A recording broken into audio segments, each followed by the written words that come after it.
44.4 చదరపు గజాల లోపున్న ఇందిరమ్మ ఇళ్లకు అర్హులే అంటే 2 అరలు పడుతుంది.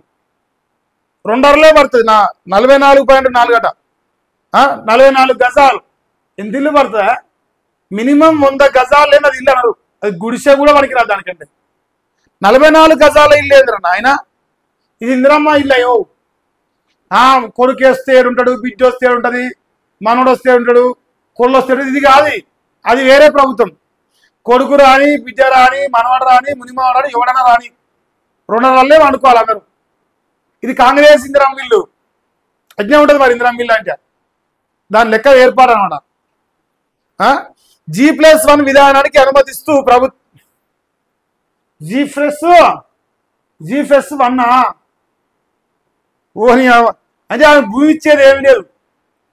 వాడు G+1 వేసుకొని కింద 2 అరలు పైన 2 పెట్టుకొని ఇళ్ళ కల దుంకాలనా? నువ్వు కట్టే ఇల్లుకు, నువ్వు కట్టే ఇందిరమ్మ ఇల్లుకు కిందికి దుంకి పైకి దుంకి ఎవరు సంసారం చేయాలన్నా తిరుక్కుంటా పొరుక్కుంటుండాలనా? 44 గజాలు G+1 పడుతుంది.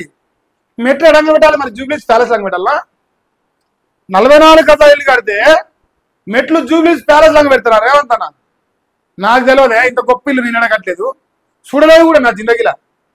మరి అన్నకే తెలియాలి అంత మంచి ఇల్లు ఎడగడతారు. ప్రభుత్వ ఉత్తర్వులు ఇచ్చిందట.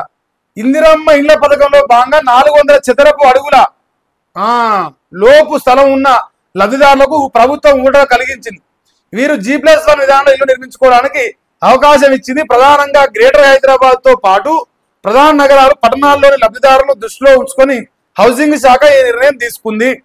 ఇందుకు సంబంధించిన జీవోను బుధవారం హౌసింగ్ శాఖ కార్యదర్శి గౌతమ్ విడుదల చేశారు. ఇప్పటి వరకు ఇందిరమ్మ ఇళ్ల లబ్ధిదారులు నిర్మించుకునే ఇల్లు 400 నుంచి 600 చదరపు మధ్యలోనే ఉండాలని నిబంధన ఉంది.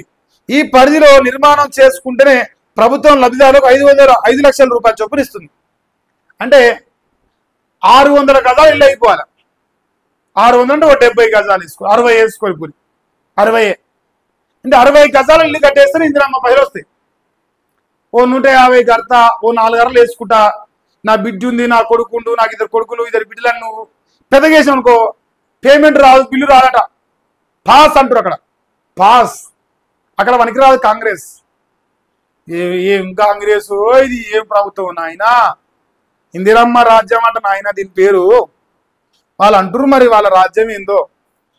ఇందిరమ్మ ఇల్లట మరి గడ కట్టుకొని అంటారు అగ్గిపెట్ట లెక్క కట్టుకోరట, అది ఇందిరమ్మ ఇల్లు అని చెప్తారట. సిగ్గిలేదా మీకేమన్నా?